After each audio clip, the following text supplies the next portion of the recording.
And hello, everyone. Welcome to Enemy of My Enemy. We're back. This is Cody Johns. We got Brian. We got Lou. And we are here to talk about Stonewall and the origins of Pride. Now, this is not something that I actually widely knew about, despite being in the libertarian movement for a while. And there are people who are probably like, well, that's dumb. How could you not know about it? And you know what? If you're more studied on the history of Pride and Stonewall than me, props to you. I watched a couple of documentaries this week. I clicked through a few links. There's a lot of great firsthand accounts. There's actually terrible footage. There's actually only one picture we even have of the Stonewall Inn riots, and that was taken actually in the park across from it. It's a cool picture, but it's one that's like, you know, when you have an event that's this important that was done in the 1960s, you're like, oh, I'm sure there's got to be cameras everywhere. But this is what we have, and so we kind of have to make it survive based on things like Wikipedia articles, firsthand accounts, and word of mouth. And so you're going to get a little more word of mouth here. I'm going to open it up this time, and I'm just going to give you the raw details. And Brian and Lou are going to fill you in with kind of their feelings, their knowledge, and some of the some of their, I guess it's really kind of hard to have an opinion based on historical facts, but based on like kind of where Pride has gone from here. So this kind of started in an area of New York. Now, I'm not from New York, but it's called Greenwich Village. And this story goes all the way back to right after World War I, where some of the homosexual veterans who fought for our country came home and found that homosexual was highly illegal. And they're like, well, we need a place to kind of have each other's backs. And they elected to go to Greenwich Village in New York. Of course, not all of them, but a good cluster of them, because it was like, hey, you know what? Let's kind of start a community here. And you might notice there's kind of a big silence between this 1930s era and then all the way up to 1969, where June 28th, 1969, or when the Stonewall Inn riots took place. And that's because while homosexuality was illegal, most people didn't do anything about it because most people aren't jagoffs. But the police and the mayor of New York went full jagoff earlier, because in 1964 they had the World Fair.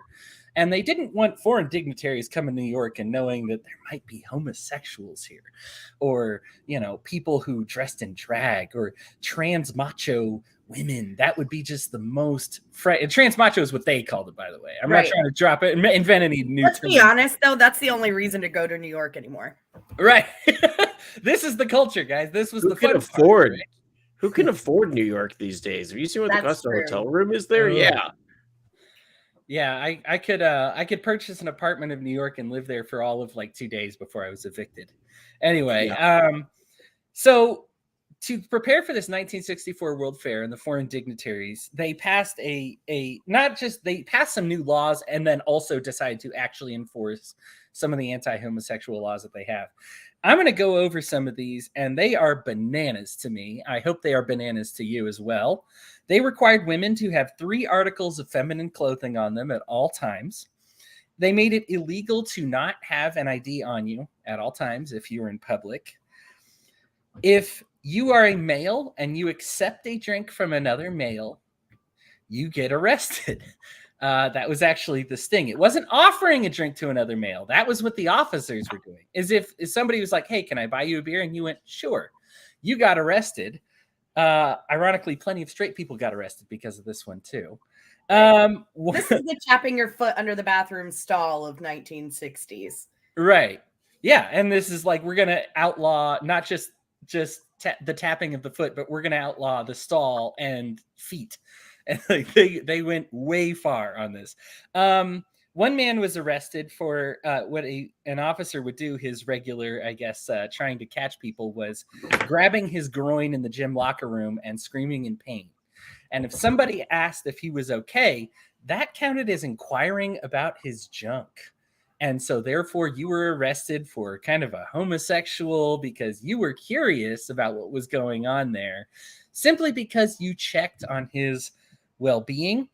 This one here might have been the grossest one to me here, but I guess a regular procedure was if you were dressed in drag, or they had any reason at all to doubt, or if just wanted to make you feel ashamed, that what your gender was, they would actually take you into the bathroom and have a female officer pull down your pants, and you would have to show them your genitals so that they could decide if you were male or female when you were being arrested. So just so you know, this is all the situation going in New York, and the police decide to start taking it seriously for this World Fair. Now, this drives the homosexuals underground, along with a lot of prohibitionists and a lot of the mafia as well. So the mafia gets involved because they buy the Stonewall Inn in 1966 to turn it into a gay bar.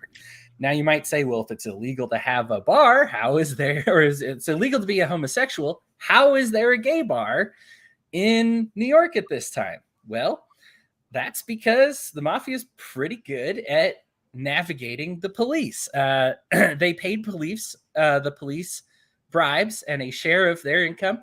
It was actually called gayola, which is hilarious, but that was actually the name of the bribe that they paid. It was called gayola. So the cops would get their gayola cut, and they would be like, prior all right. to that, they would use the term payola.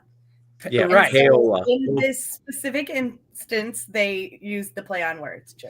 Payola, cashola, gayola, and apparently this gayola, because that's real inconspicuous, right? You're just like, oh, my P looks like a G a lot, right? So that's what I had on the envelope. So here's the deal.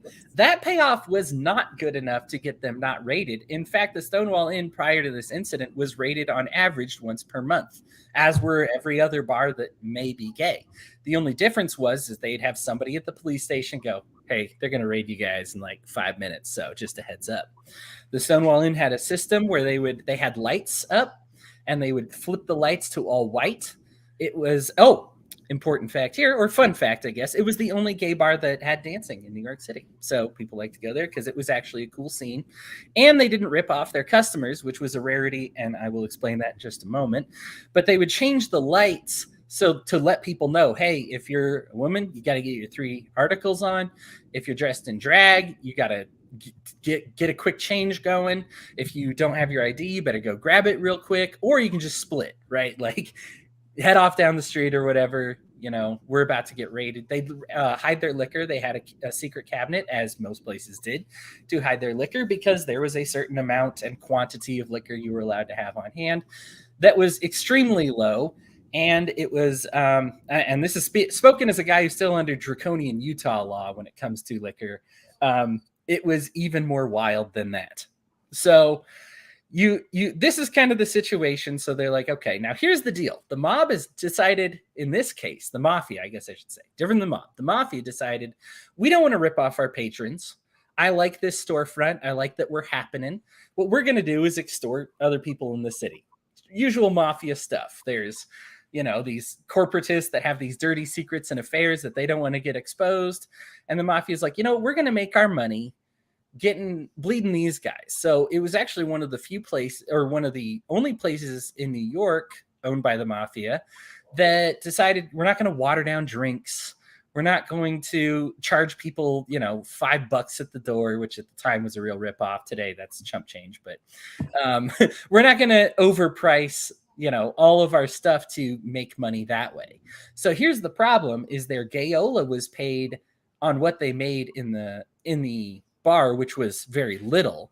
They were not paying a share of the extortion cash. The police found out about this, and as you know, with police, they weren't inclined to just let it go and be cool anymore. So they decided to not be cool. In the early AM, now we're to the actual riot part. In early AM in June 28th, 1969, they sent 2 undercover police officers into the building while a full squad surrounded the building. And they started shouting, hey, this is a raid. You're all under arrest, whatever, get up against the wall. And their plan was to just arrest everybody in there. They were going to crack down hard to teach the mafia a lesson about what happens when you don't pay the extortion money, the full amount of the extortion money, to the police, what they are owed. Problem is there were 205 people in that building and a lot more liquor than they expected. And they did not have the manpower to arrest all 205 people and grab all the liquor. The patrons of the bar seemed aware of this, and now while the police would have been content to just maybe arrest a couple people in drag and take all their liquor, the people in the bar were like, well, if they can't arrest all of us, then if we all resist, they're going to have to arrest all of us. Otherwise, bias and all that. So we are going to stick together, and we are all going to refuse to go to the bathroom with the female cops. And we are all going to refuse our ID, even those of us who have it. And we're all going to resist, even those of us who are not dressed in drag, even those of us who, aren't being homosexual or appearing homosexual or whatever the crime they decided to make it. We're going to stick together. So this created a situation. The cops were okay with handling that, though. They were like, you know what? All right. This is maybe a few more people than we thought we'd arrest, but we can arrest 205 people. We'll just need a little backup. So they call in and they radio for a lot of backup to help them with all the liquor and all the people inside. During this time, 100 to 150 people who were friends, family, and allies of the community at the Stonewall Inn surrounded the cops who were surrounding the Stonewall Inn.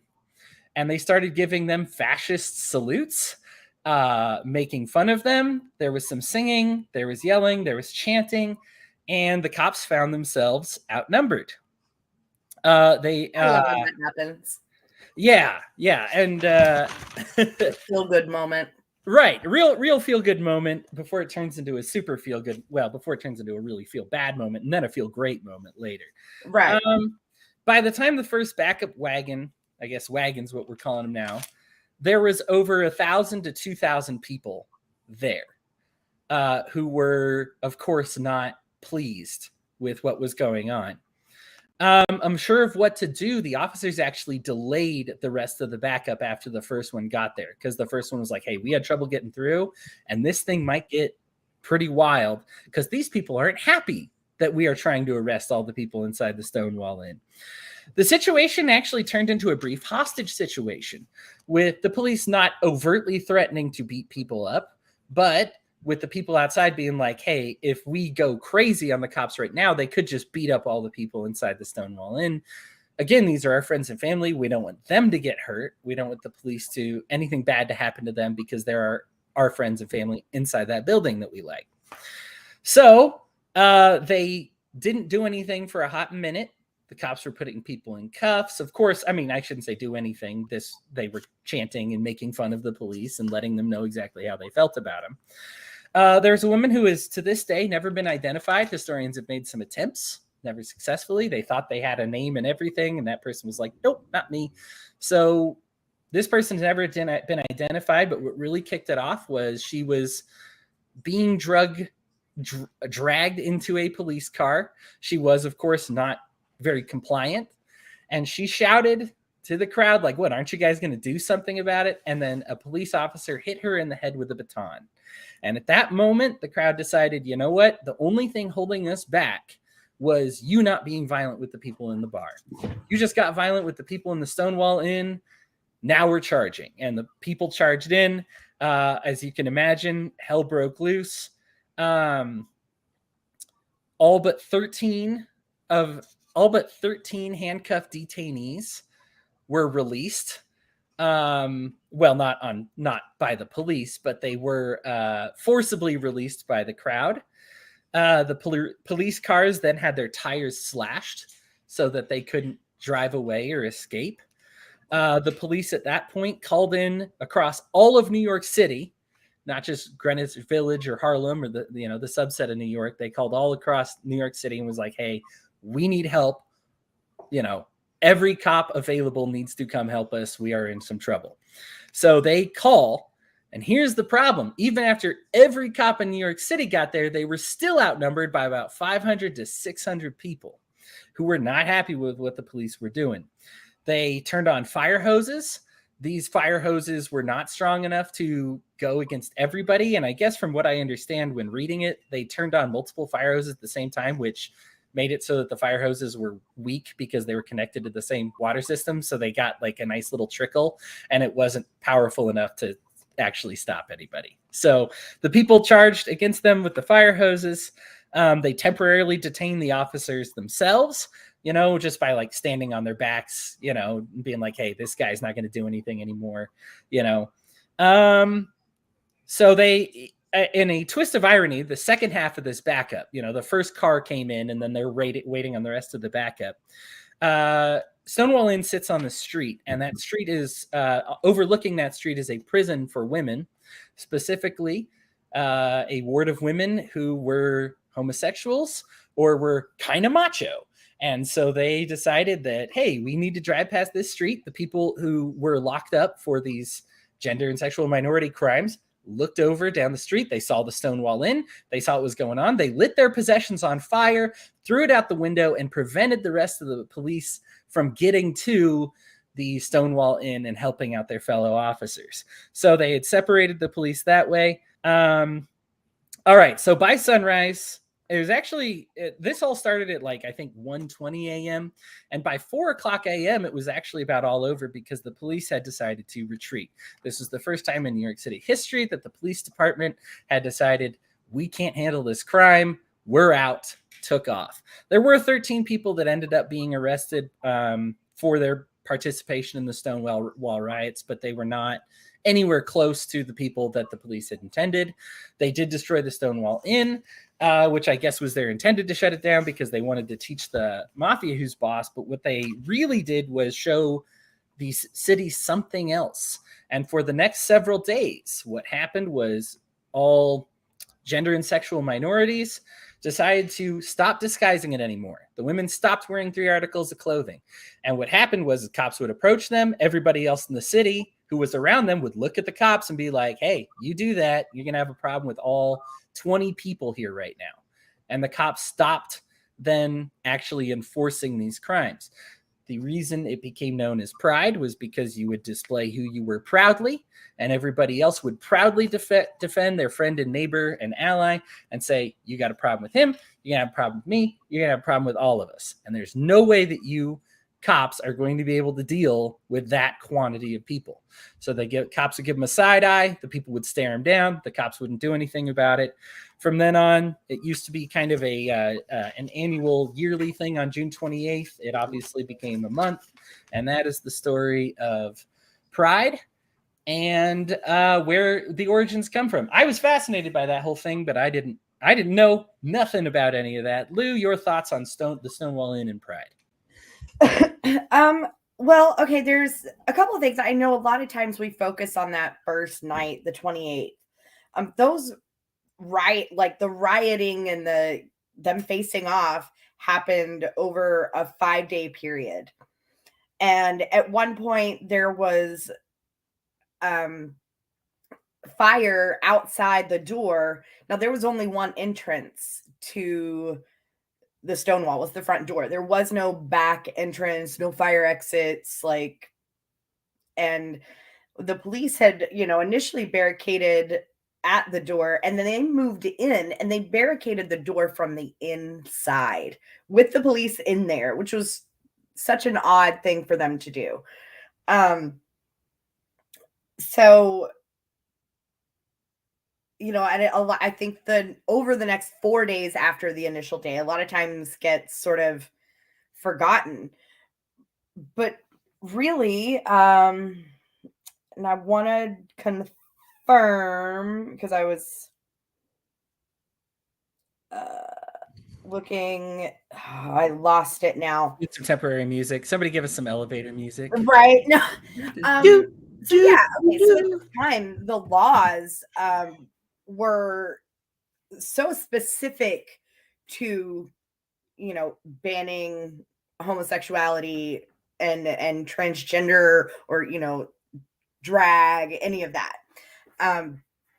And I remember, was it last year, I watched an interview with one of the very few surviving Stonewall rioters that was there, and listening to them describe what they witnessed. And, after a couple of days, there were people just in the bar drinking sitting around drinking, having a great time and kind of laughing at the police. They were there were people in the room who at the time probably didn't even realize what was happening or how serious this was or what kind of an impact it would have, because they had been dealing with these sort of raids so regularly. And let's see. Let me pull up my notes here. I'm all disorganized.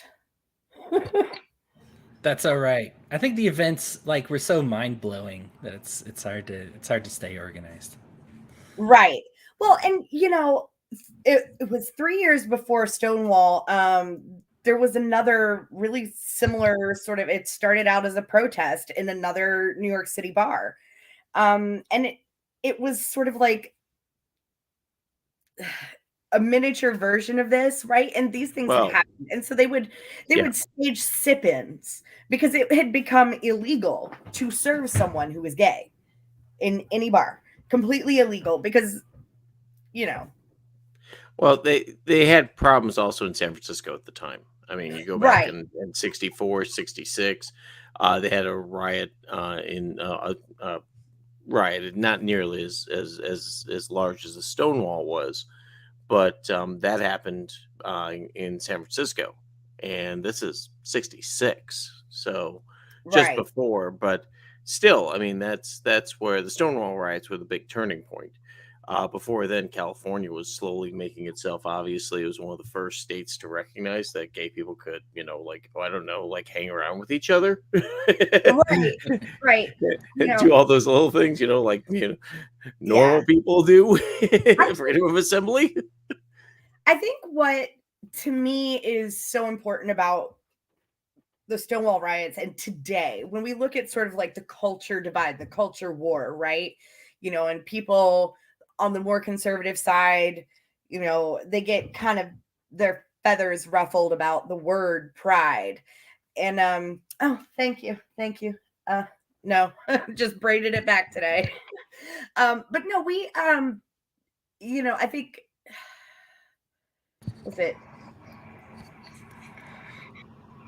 this had been happening for so long, and there were so many laws, from little stuff like you can't dress in a certain way, you can't,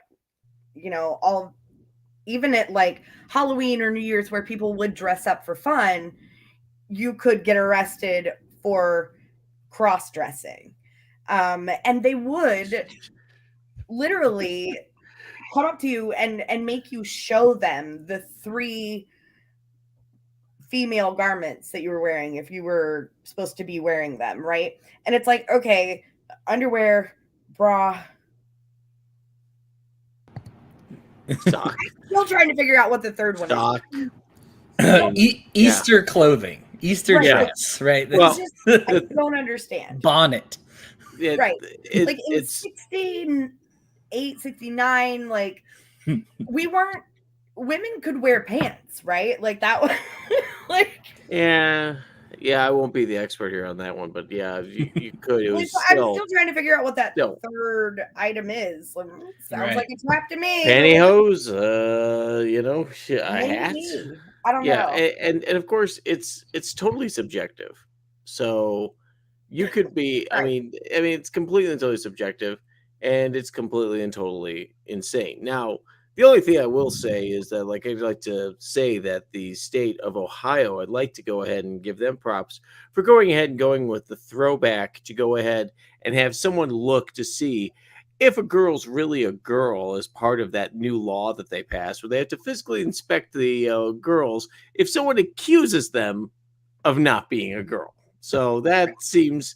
props to the state of Ohio for doing that kind of societal damage to all the young women in that state. They're going to have to the government is going to have to offer free therapy now. I fully expect that the doctors are going to do a whole load of malicious compliance, and that's it's just like what happened in New York. You're going to get a lot of malicious. Hey, you don't think she is? I'm a doctor. I just signed that. Well.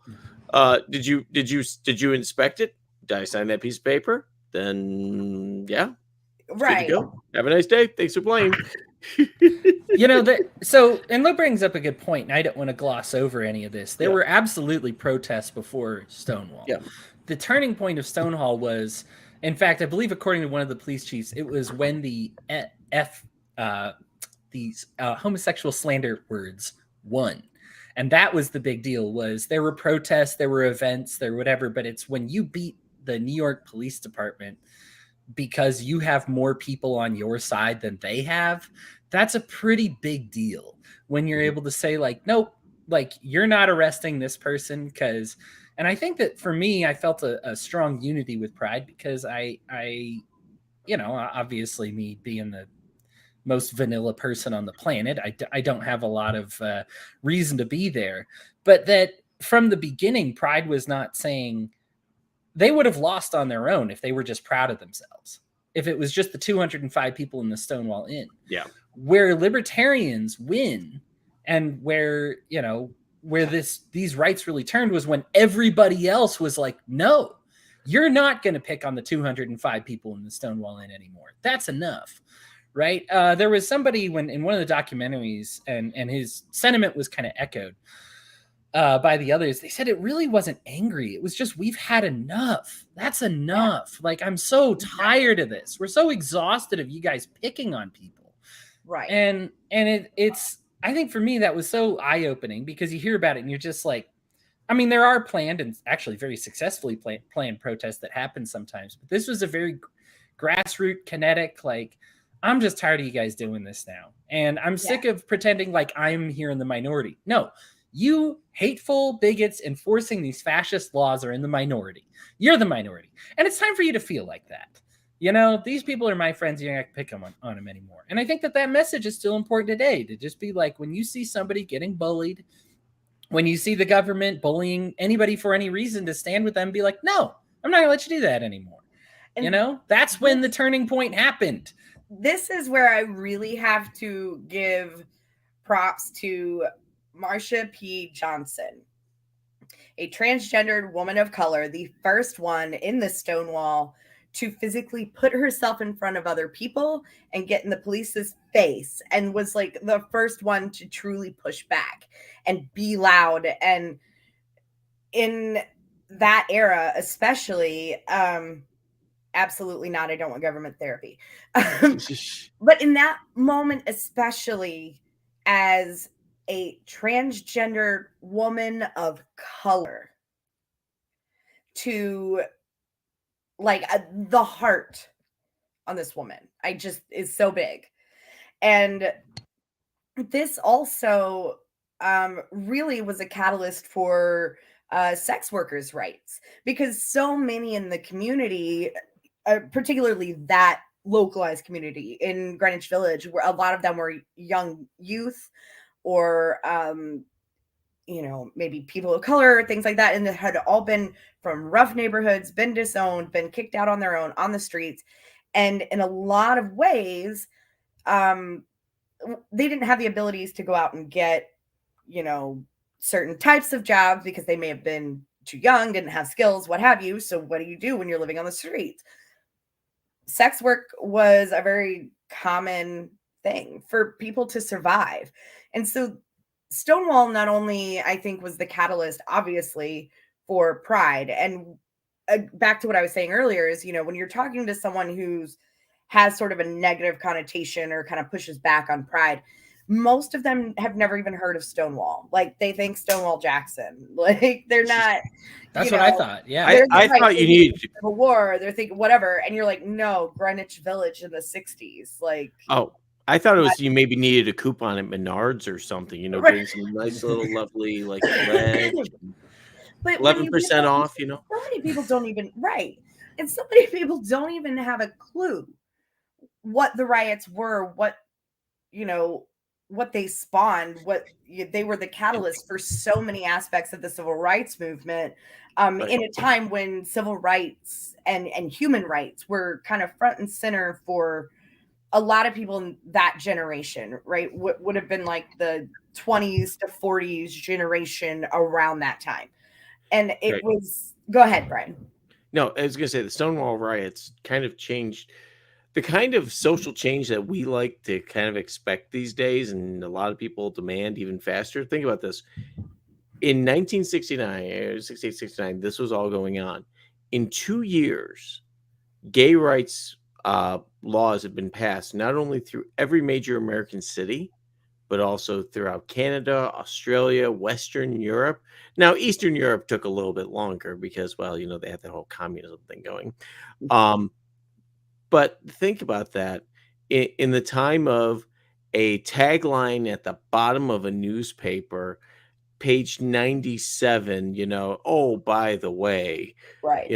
that still got out in that world. And now in the world of instant outrage, instant being able to see everything that's going on in the world, just with a click, we're doing something similar, but people are expecting society to change faster, and well, we'll get that on a different podcast. So Right. We're going to take a brief commercial break. Hang with us. We're going to hit the second half here in just a moment. Hang tight. And welcome back, everybody. Thanks for hanging with us through the break here. We're talking Stonewall and the fallout from there.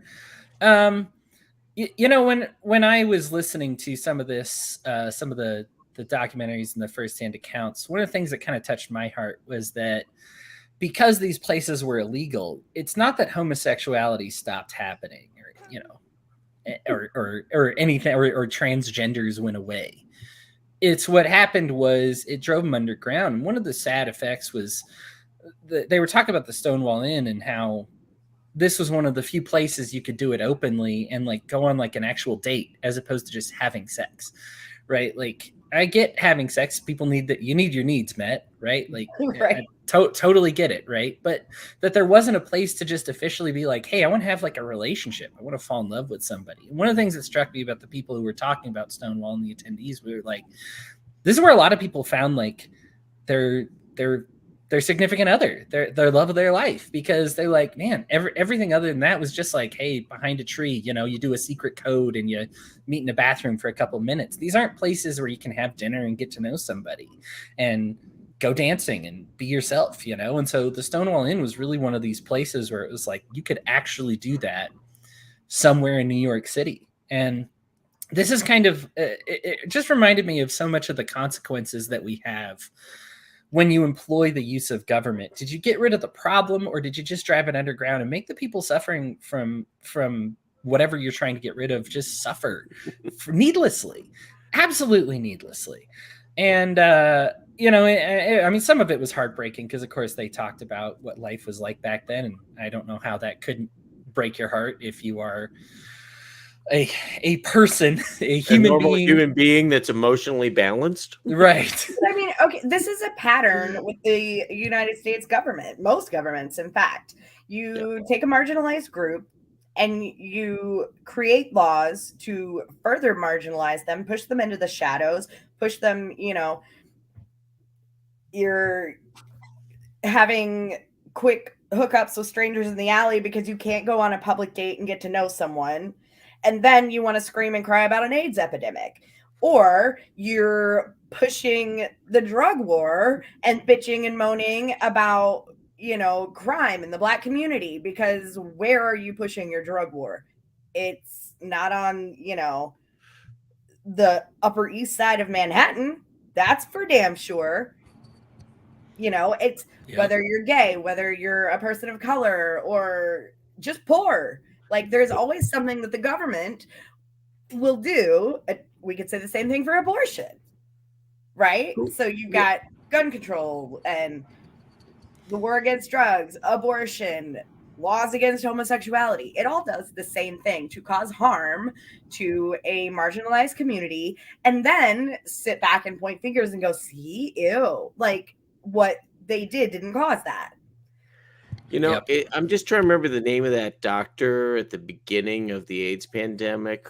What was his name? The guy who kind of, unfortunately, shit-canned a lot of the experimental AIDS drugs. Fauci. Oh. I'm just trying to remember. In writing, is it Fauci? Fauci. Yeah. Fauci was all involved in the beginning of it. And if you look at it, the government kind of stood in the way and kind of went, well, it's a bunch of gay people. That's kind of like, Yeah. When Biden was around for like the '94 crime. Anyway, sorry. Yeah. Or in the '80s, just gay people You die. see Hey, who cares? patterns start, and you can connect the dots. Now, the one thing I'm going to say is that the culture has changed. I mean, and we look back at it and mock it. And I kind of, heterosexual male, I lived through a lot of it. I watched Eddie Murphy, Delirious and Raw, and laughed uncontrollably at that time because those jokes were funny and that culture back then. Nowadays, you got to go, yeah, probably not as funny, but, And I think the culture has brought awareness to a lot of us, because I'm not a perfect human, and I sure as hell laughed at a lot of things that I should not have when I was younger. But as I've grown up and I allowed myself to be open to hearing others' experiences, which is amazing what that'll do for you and your perspective and worldview. We learn and we grow and we do better. And the thing is that I just want to understand is that I think even a lot of people back then found funny because the delivery and the comedic timing was kind of funny with what Eddie did. I'm not defending it now. Please don't blow up my Twitter because I'll just block you anyway. Well, there's a good conversation to have about humor. I think it's probably time our country started having this actually right now. Oh, God. We're in a really tough place with it. It's because I think on one hand, there is absolutely making fun of marginalized people and making them even more marginalized and making them feel bad. And at the same time, jokes is how you feel included. How I hang out with my bros is we're not constantly talking about how awesome we are. We're jabbing at each other, right? We make fun of the little differences or whatever, but it's in a way that makes them feel like part of the group as opposed to not. Unfortunately, bad comedians aren't very good at figuring out that balance, but that's kind of a general, that is perhaps a whole other episode, but there is a point to be made. I think especially we have somebody who asked about Harvey Milk in the comments. Life and Liberty asked about Harvey Milk, and the Stonewall's not the end. It's the start of when people kind of had their eyes open for the first. It's not the start either, but it's the start of when people had their eyes open for the first time to say, "Wait, can we win this thing?" And we are having moments like that with, marijuana, with gay marriage very recently, to be like, "Hey, wait a minute, I remember 20 years ago." 20 years ago, you think no way, right? No, it makes my heart so full to see, just in my lifetime, what a drastic change has happened. It's not ridiculous, but it's ridiculously awesome because right. I never ever, even growing up as a kid, I was in my 20s and 30s. Gay people get married, they'll never happen. Adopt kids, never happen. And it's heartwarming to see it. Now, of course, everybody sometimes takes things a little. We tend to screw around with cultural change quite a bit, and say, all right, we're gonna go here, a bit, like, in your face, and then it's like this. You know what? I'm not a big fan of public displays of affection with anyone. A hug, cool, kiss, fine, no, I don't want to see that. Okay, I'm just I'm a weird guy, I guess. Brian does not speak for all of us, by the way. So. That's fine. I grew up in a different time, I guess. Like, I don't want to watch the drool pass. Oh yeah, that's what I'm talking about. Like a hug, a kiss, grandma, so good to see you, blah blah blah. I do not want to see how far you can stick your tongue up her nose to come out your ear. I don't want to see that. I would pay to see that, and I'll tell you. I'm buying popcorn. The day I almost did, I got to see a sideshow at a tattoo expo today, and I did see a woman put a sword down her throat. It was pretty impressive. I'm not going to say the joke. I'm not going to say the joke was there. I'm going to let that go. Sword down the throat. We got it. Yes. I was going to say, I feel like we're getting off track, but also not. Like, no. But it's like it's like when you do see the pictures of the gay pride parades where the guys are walking around in assless chaps or just totally naked. It's kind of like I would be pissed if that was. I would be pissed about everybody who's doing that. And Legend of Hans, thank you for your expert opinion on sword swallowing. Good for you. Anyhow, and we support you no matter what you do. But the thing is this, that just like, again, cultural change, there's a lot of people like me who are just kind of like going, good for you. Awesome. If it's your identity, that's fine. But just like anything, any group identity should be something that you identify with, not that identifies you. I want to say, and maybe I'm saying that a little bit wrong. There are a lot of people in various movements who tend to take something in their life and say, this is me and this is everything of me. And I think you see that a lot more when it's something like, we're still pushing back against, like, legally there may be more equality, but culturally there's not in a lot of ways. And that was kind of actually the point I think Twice was trying to make, and we got sidetracked. That really, you hear people complain about pride, and as you mentioned, like the assless chaps with like nothing under them. Okay, don't get me wrong. Like, I don't want anybody, like, that's a consent issue. That's nothing to do. You could be gay, straight. I don't care. That's a consent issue, and I don't really want to see all that. No, but no one wants to see me. Pride in and of itself is, it was intended to be sort of a pushback against the shame that society and the government and culture in general was putting on these people. And they chose to go with pride versus gay power because they were like, we don't have power. There's white power because those white dudes got power. But there, right now in this time, there is no power in who we are, but there can be pride. And that is why it is what it is today, is it's sort of taken on that meaning, like, truly, I am proud. I am not going to hide. And of course it's above and beyond, but I think that's sort of the point when you're talking pride events, right? Right. And so, and you go all the way back to, I guess 70, the first year that they did Pride, right? Which was not really Pride. It was, oh, Jesus, please don't. Oh my God. Harry says clip Lou saying white power. Oh God, yes. Oh my God. Endless loop. Endless loop in the background. I'll put some music to it. We're good to go. Lou is gonna be like the poster child. Yeah. Clip the free mom hugs. Okay. So oh my God, you guys are killing me. But that, I think, is currently the big culture clash, right? Is there are people on the more conservative side who don't have that experience, who feel like, who feel like that pride is so. I just have beers that come out of the air. Isn't that amazing?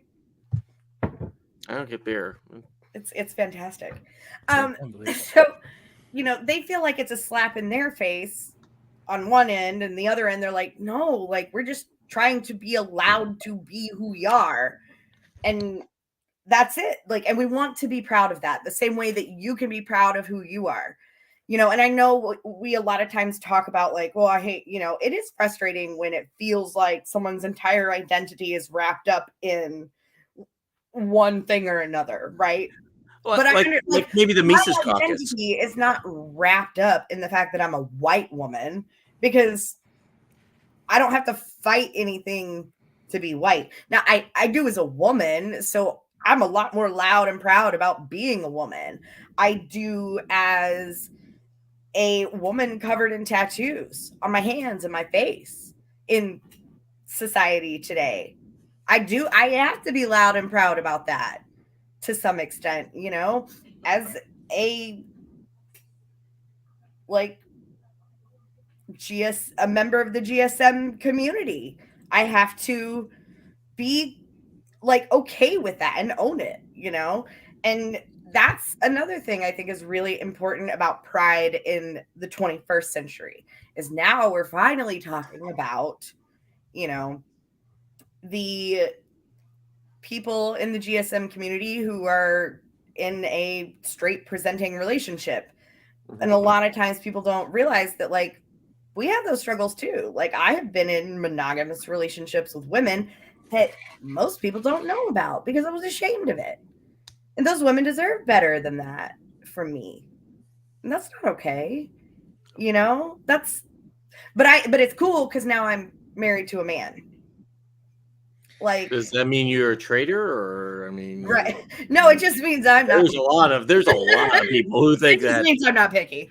Or Well, are you your actually answer? Yeah. really a lesbian at all, right? And this is kind of where you Yeah. get the boomer backlash. The well, why are they only just now starting to appear? And like the point is, they were always there. here. Wait, Oh they my were- God, You just forced them to But- be behind trees and hide from you. Go ahead, Brian. I'm saying.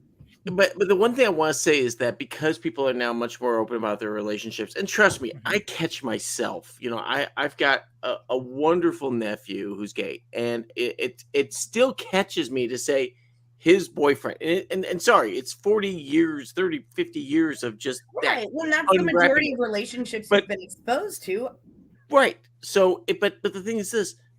None of us are like, oh my goodness, you know, this is terrible that it's just nowadays. But the thing's, a lot more people are being exposed to this. And so the more that they see that, the more they see, wow, that's my kid, or that's my nephew, or that's my niece, or that's my, not sure what you are today, but good for you. You know, those are the things that more exposure, more understanding, society gets better. Right, more communication, all this And is it's stuff interesting too, because the more it's like, oh well, why are we seeing it so much more now? Because it's more accepted now. Right. The more we accept, the more you will see, because they will see somebody came before them to sort of bear that. Right. You know? If you have a kid who's white and grows up in a white community and sees a black person, yeah, of course, for the first time they see it, they're going to be like, what is that? Right. Like, and of course you're like, oh crap. Right. Like, no. It goes the other way too. Go be a white person in China who haven't seen too many white people. Go there and look at the looks you get. Yeah, you've been there too. Going to Japan and stuff. They're like, the hell are you doing here? Right? And like, are you like, you look weird? Like, do we just burn you now, or do we wait after? You know, what's the process here? Apparently, and now I never really learned what they are, but apparently, like, there were slurs in Japanese that I was called. Oh. Blue eyes. And I was like, oh. Yeah. But also at the same time, like, on the other hand, there were people who were like, oh, you're white. Let's take pictures of you. This is absolutely not a uniquely American problem. No, there's a lot of people who are like, you Americans. See that in different places all over. Yeah, I remember there was this one person from Australia who was like, well, you guys just voted for Trump, so like obviously hate gay people. And he was from Australia, and I just linked a whole bunch of hate crimes against the Aboriginals. And homosexuals. I was gonna say, and I'm just like, dude, shut up. Like, we all got problems. I'm not saying stuff is okay. When I was in Australia, there really was this feeling of like being time warped back into like the 50s and 60s. It is the way that there's the sort of the separation, both physically, economically, visually. It's and there's like almost no interaction, and if there is, there's a serious power dynamic. It is so strange and so uncomfortable. And you know, oh, we're this best country because we banned all the guns and blah blah blah. And I'm like, nope. But you probably still enslave Aboriginals if like the entire world was like, you can't really do that anymore. Like the Aussies are probably about still a generation away from recognizing the hell they put the Aboriginals through. There's a lot more. There's a lot of window dressing. I want to say. I don't care. No, there's still a lot of things that still go on there. There's a lot of pain that the Aboriginal families have been put through. When you look at it as like, you know, it's like we talk about slavery and Jim Crow and all the other stuff. The British and the Australians are still doing that crap back in the 50s and 60s, you know, and we're not talking 18, we're talking 19. Yeah. So let's damn it there. Yeah, I want to bring this back because we actually got a few questions, and I do want to keep this at an hour. So let's plug away here. There are, of course, negative elements that will come with things. Sam brings up one of them. Pride. Yep. Is based. It's been co-opted by CRT types. There's still elements that I like, though. There's that meme going around that has the corporations that are doing business with like the Saudis and like and employing child slave labor, but they're using like rainbow flags, and I'm just like, dude, only in their American advertising, right? Only in their right. No. It's worldwide, except for Middle East. Right, not the Middle East. If you were really an ally, you'd put a rainbow up on all your Middle East franchises too. Yep. Right, because that's, I mean, and isn't that really the origins of Pride? Like, now that we've discussed it, isn't it really about taking it to the authoritarians, right? And being like, no, I'm standing with them in your faces, right? Like, have some spine, have some backbone. Go ahead, Brian. But the problem, of course, there is that in a lot of these countries, homosexuality is still a crime, punishable by death. It's not, we're going to raid you and we're going to beat you up at the billy club. It's, we're going to take you over to this town square and that's it.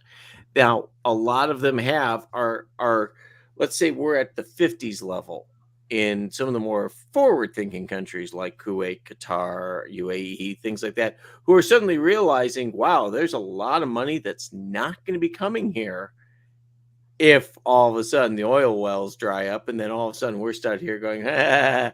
So it's starting to change. But we have to remember, these societies are still a century behind us progressively.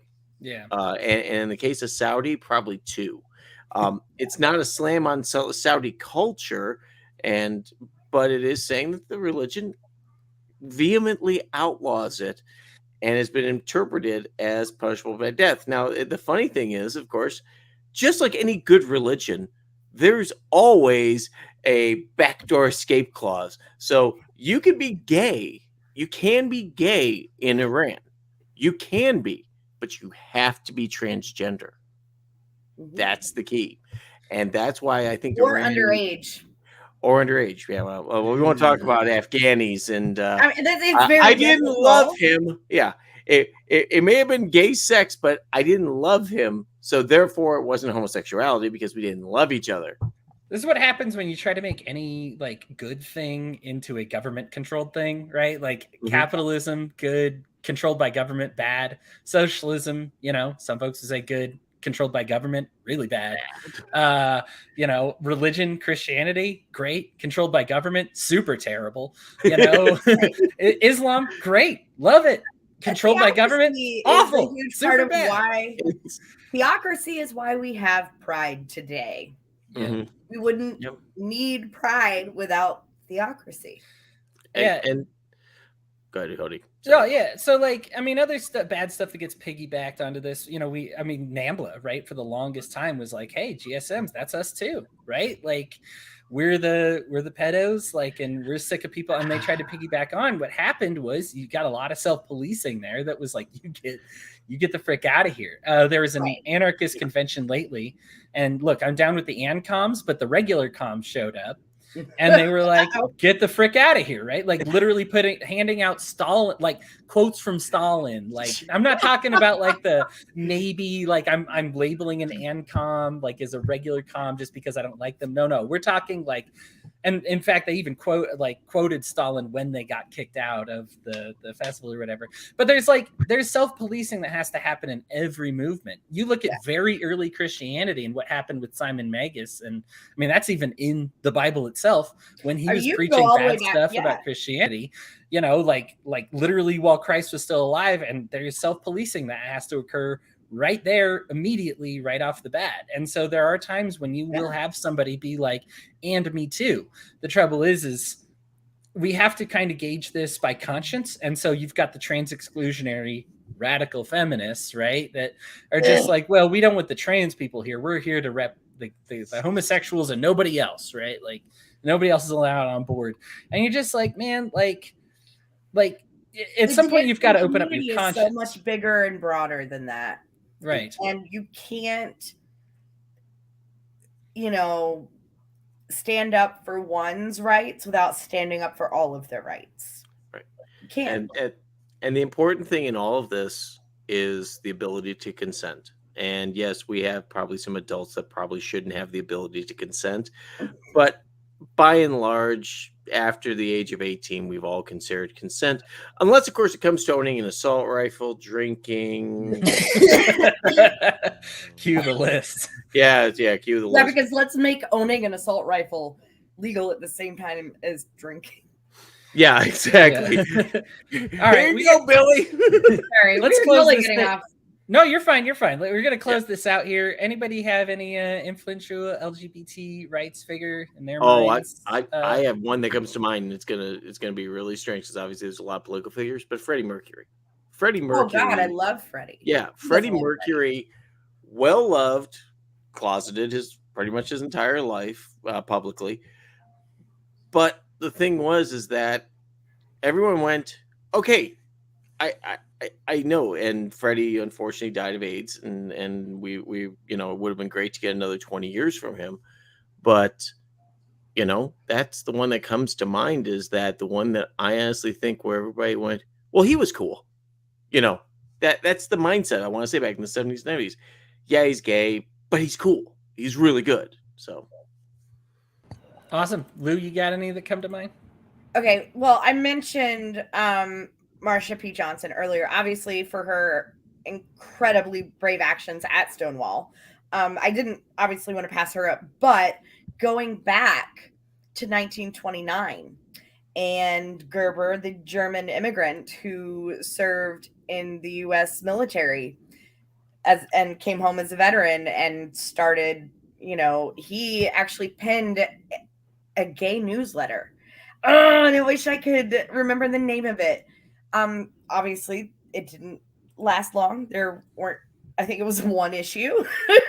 But is that really a newsletter then? Is it just a letter at that point? To come from Germany and live in America and serve like our military in the 20s and come home and start, a group for activism for gay rights then, that's insanely brave. That's, as an immigrant, I'm pretty like immigrant, a Jew, yeah, he was all of these things, right? Like I don't know if it was brave or stupid, but damn it, I'm gonna look at it as brave because that's incredible. Don't get me wrong, like by 69, people were already a little revved up, right? If you were gonna be on one side or the other, you were already revved up about civil rights and human rights, and you were already making those connections. If the Black community is marching in DC and we've got King and X and all of this, like it's already in the air. But when Gerber did it, it wasn't. No. Yeah. He was committed.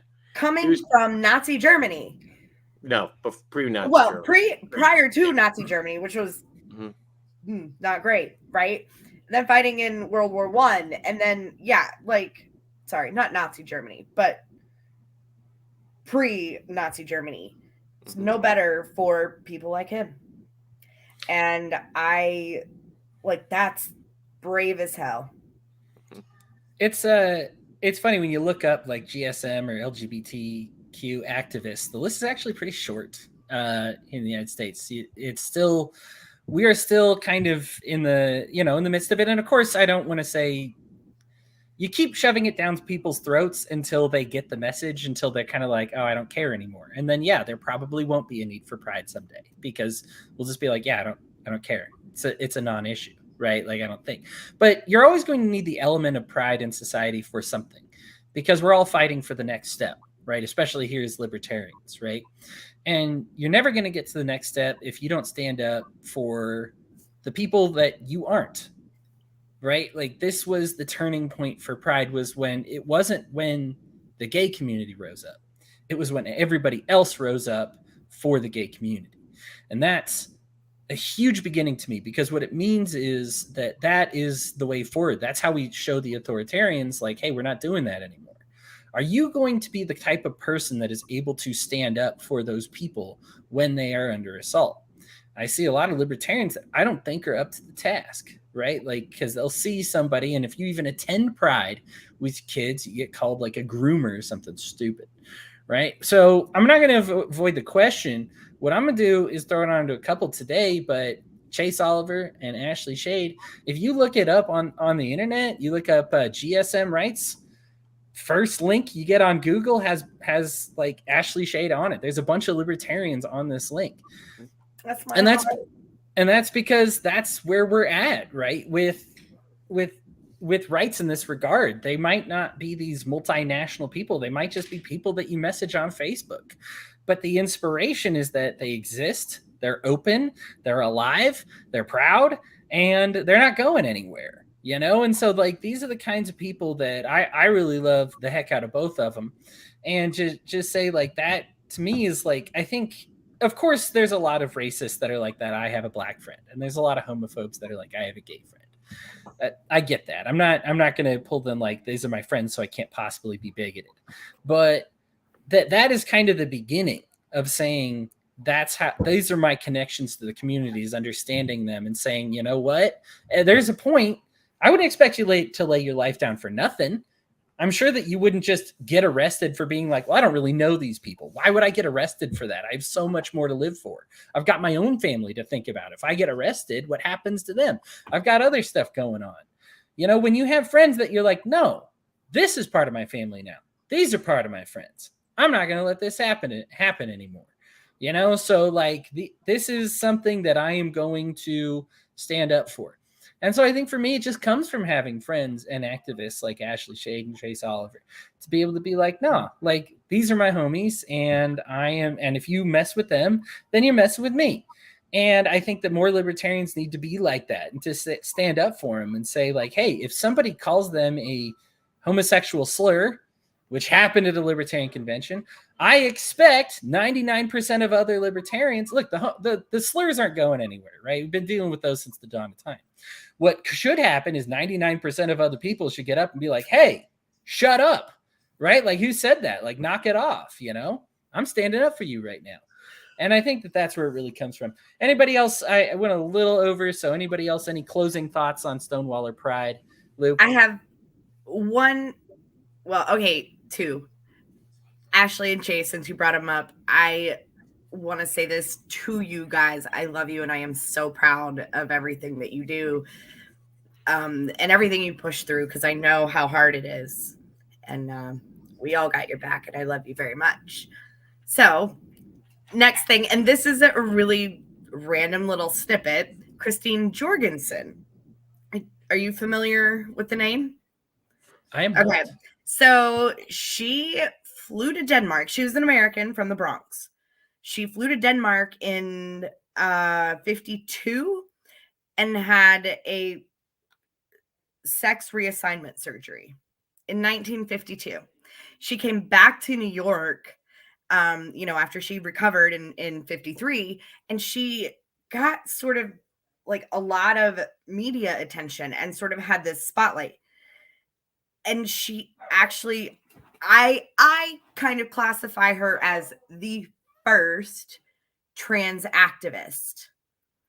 And she really, she got a lot of public appearances, and she used that platform for trans activism in 1953. Like, how freaking cool is that? And I have no idea if they're related at all, but she's a Jorgensen.